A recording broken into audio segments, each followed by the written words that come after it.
Hey there, comic book friends and fiends. It's Rob here in front of the Great Wall of Comics, and I got a special delivery all the way from Australia.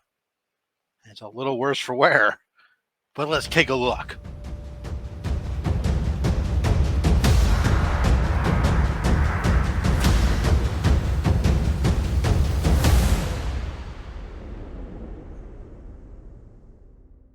All right, so we got this box here from Australia.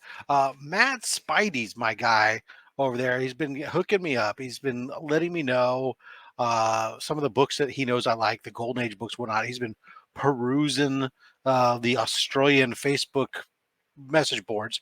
He finds something, he pings your boy, and sometimes I go, and sometimes I go, pretty interesting. Because obviously, the American dollar is very strong right now against the Australian dollar. So even with international shipping and stuff, I'm making out well ahead.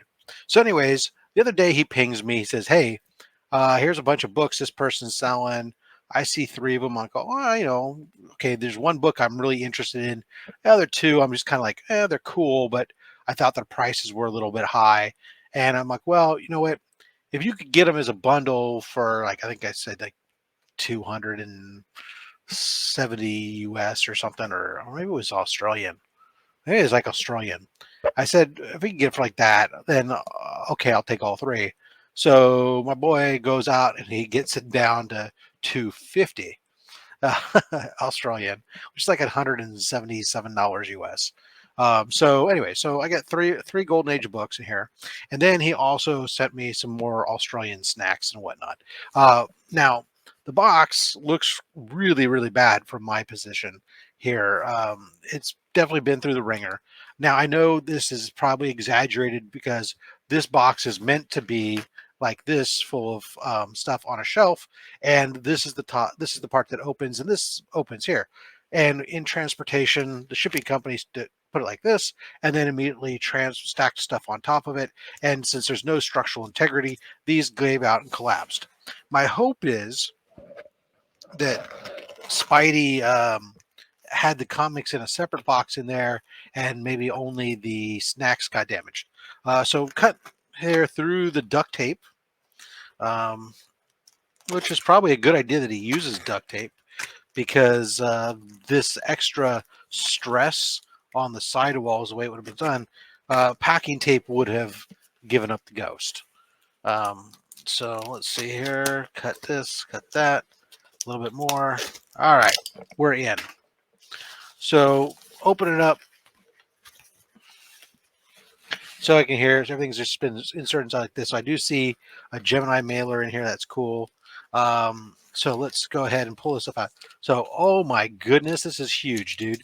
So he knows this is my favorite.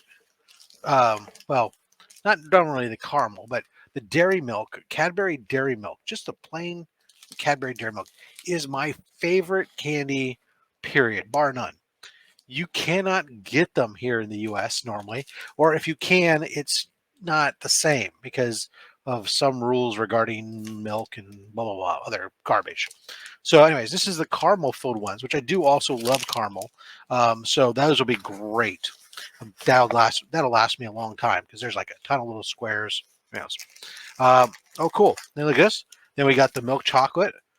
Homeboy's hooking me up. That's what I love that. My favorite. And then we wanted to expand my horizons. So we got some Cadbury Dairy Milk Caramello Koalas. So these are little chocolate koala bears that are filled with caramel. So, dude, I'm going to get even fatter. Oh, god damn, there's even more in here. Yes. All right. So we got some Tim Tams double coats. These are awesome. I love Tim Tams. Fortunately, and here's some Tim Tams, the family pack size originals. Tim Tams, if you got this is an Australian, what we here in America call a cookie. They call it a biscuit. It even says right on here 20 biscuits inside there. This is great. The old Tim Tam Slam is if I talk to any Australian friend of yours, we bite off two ends and drink tea through it. I'm not a tea drinker, so I ain't doing that. I have tried Tim Tam Slam with a coffee, but I like my coffee black, so it made it really kind of sugary and chocolatey. But if you wanted a chocolate mocha, what the hell? It's a cheap mocha. I just eat the cookies. Love them. Thank you very much. You can get these now. At least I'm finding them here in the west coast of the United States. I find the Tim Tams at my local grocer. So I have been picking some up here and there. But I thank you very much, Mad Spidey. You know me. Love my Tim Tams. Love me some Cadbury Dairy Milk. That's I almost forget the rest of the comics. All right.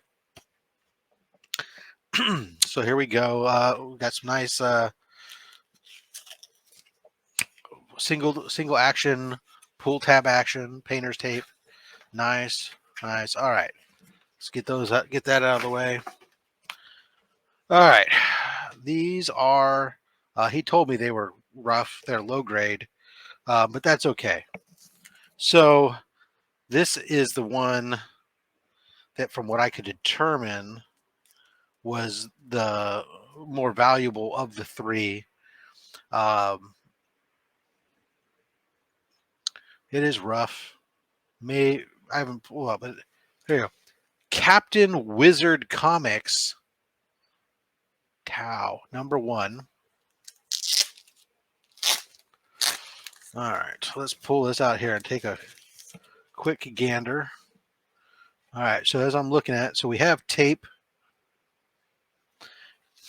Looks like we have, yeah, we have a tape on the binding.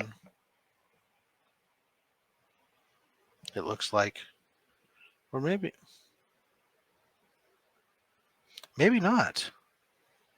It's weird. There's So as I'm looking at this, there's like a, see if I can get it to show up on here. There's like a line that runs right down here, and it's perfectly straight, goes up and down the whole way. And then there's something similar when I'm looking at the backside, I thought, but then I'm not seeing it now. So maybe it's not tape, or maybe it's just tape on a portion.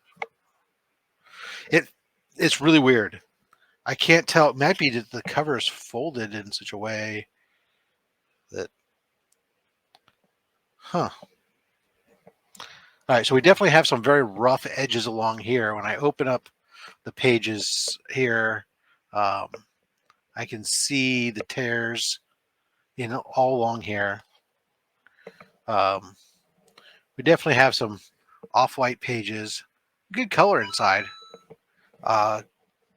Awesome book. Captain Wizard. When was this published here? This is Captain Wizard Comics. Is published quarterly by Cryodon Publishing Company in New York, United States, California for 10 cents. No actual person. This is printed in the USA, Volume 1, Issue 1 from 1946. So this is going to be,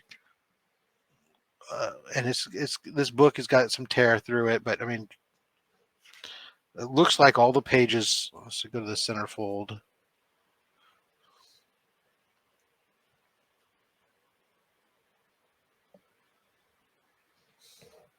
And be careful with that.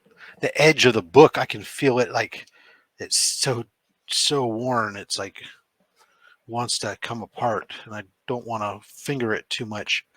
That's what she said. Okay, so this should be my centerfold here. If I can get the page open.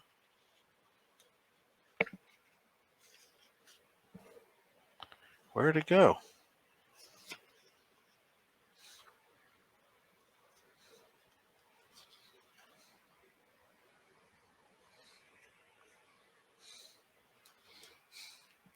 I think.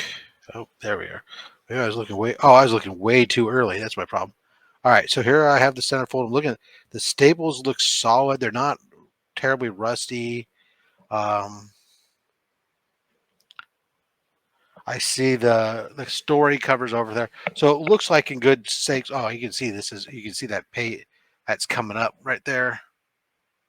We gotta make sure we lay that down. I have to be very careful when I put that back in the bag, especially when I go to put it in a Mylar, because This is something you got to be careful of. As you slide it into a Mylar, those things are like razor blades. They're just going to slice the bejesus out of that. But um, that's right. We'll get it pressed down, or maybe we'll just keep it in a poly for that reason. All right, that's awesome. Captain Wizard #1 from 1946.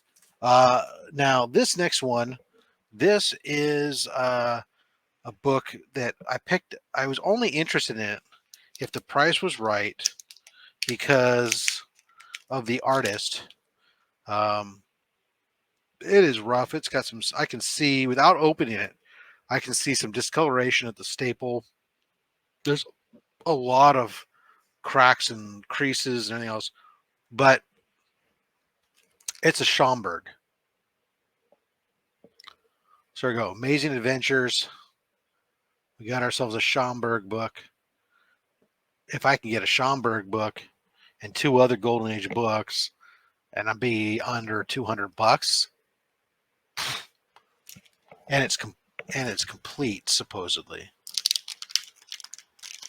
I don't. I'll look at it later because it's got packing tape across here. That's kind of a red flag because it's like they don't want you to get into it. At the same time, I'm not going to rush it here on camera. All right. Last but not least, this one's not really Golden Age. This is, I think this one falls into the Silver Age. Let me look at the date on it. This is in that.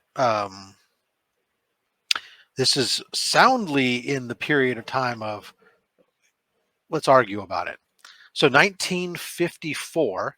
So for me, let's just call it the Atomic Age, especially since we have here Space Adventures presents the Blue Beetle. Look at that color popping off that page. Beautiful book. Beautiful. So this is Space Adventures number 13, presenting the Blue Beetle from 1956 or 54. I'm sorry, 1954. Volume 1, number 13, October, November 1954. Yep. Awesome. Let's see if we can find our Blue Beetle in here. Space Adventures. Oh, we got a robot inside. So we got a bunch of different stories inside these things. Which is how they normally would do them. A couple, 2 or 3 page stories. Here's one with a bunch of robots throughout it, which is great. Here we go. Here's our Blue Beetle. Although no real good shots of them. It's like so. Like here's our inside cover where we got the Blue Beetles in here. We've got a lot of here he is spinning. Here's the back of his body. Here he is running from a distance. Side views, back views. This right down over here is really about our best view. Right here, our best view of the man. But hey, whatever. He's on the cover, and that's cool. All right, guys, what'd you guys think? Blue Beetle, awesome looking cover. Another Schomburg. I had a goal of hitting 1 Schomburg this year, and here we got our 3rd Schomburg for the year. And of course, the #1 Captain Wizard from 1946. That's just awesome. I think there's only like 2 or 3 issues of this book. I'll put it down below here. And then of course, freaking, I'm gonna be hauling on chocolate, baby. I got a chocolate high. All right, guys. Until next time, collect what you want. Mad Spidey, thank you very much. You guys all don't listen to me. I'm just gonna be a fatter guy. Go get me some fatter stacks of comics, and maybe have a fatter opinion. Thanks for watching.